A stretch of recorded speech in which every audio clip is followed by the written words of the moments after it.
Hey guys, welcome back to World Mechanics. Thank you guys for watching and subscribing to the channel. If you guys have Jeep Compass or Jeep Renegade with a 2.4 multi-air engine, guys, you have engine light on and you guys have any of the following four codes, guys. I'm talking about code P0105, P0106, P0107 or P0108.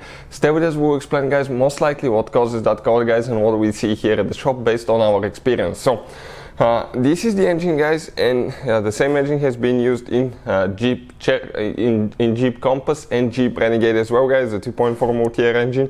The only difference is in the valve covers, and we have ours painted already. We got the engine out. Why? Pretty simple, guys. We made probably close to 100 videos taking the whole engine apart, showing you mechanically how to fix pretty much anything on it. Now we are doing engine codes and helpful information on that engine, guys. So if you have one, please subscribe to the channel, guys. We do all that because our mission in the shop is to save you as much money as we can. All we need, guys, in return, like the video and subscribe. That way we can provide more free videos to you guys. If you need to buy any replacement parts to use to fix that problem, or for your Jeep Compass or Renegade, guys, we'll share the links in the description of the video below for your convenience, so please check it out. Now, let me show you what we have here. This is out of a 2017 Jeep, guys, the engine right here. The only difference on the Compass, okay, the cover will be cut right here and a little bit on this side, and that hose will be a little bit shorter, but other than that it's exactly identical engine, guys. It's known as a Tiger Shark multi-air engine. This is the scanner that we usually use to scan our vehicles here at the shop, guys. I want to share with you, it works on any car, not just Jeep, guys. You can see, and they constantly release new updates, and what I like about this computer, guys, you can see live data for every system in your vehicle, every system, every car. You can access every system, every module in your car. You can also, guys, read codes and delete codes from every computer in your vehicle. So amazing too, guys. Now, this is the engine, guys. When you open the hood, you will face it this way, right? The sensor that causes any of those four codes, guys, let me show you what you need to check. You need to come on the back side of your engine. Now, with the vehicle, with the engine inside the vehicle, guys, it's practically impossible for me to show you what to do because it's on the back side and I cannot even get the camera in there. That's why we decided to pull the motor and show you a little bit better what to do, guys. So doing that now, guys, check it out.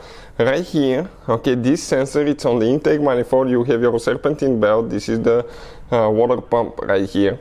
This sensor is known as MAP sensor, manifold absolute pressure sensor.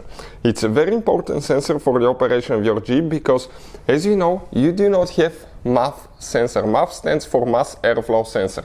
This is the sensor that detects how much air the engine is getting. Instead, Jeep uses, guys, the intake temperature sensor, okay, right here, plus the MAP sensor to calculate how much air the engine is getting. And if that one is not working correctly, it's very critical for that engine, guys. Thing to look for, guys, number one that we see here at the shop, bed sensor.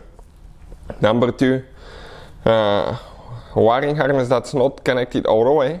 And number three, guys, okay, that wire, okay, wiring harness has special clips that's supposed to be inserted here, but it's very limited room on the back side of the engine. If somebody forgets to do that, okay, we have one more on top, that wire can actually, guys, okay, go in the serpentine belt when you hit a bump or something, and that can result, guys, into a broken wire. So make sure you inspect the wiring harness, inspect the connector, and if not, replace the sensor. We'll have the link to the new sensor in the description of the video below.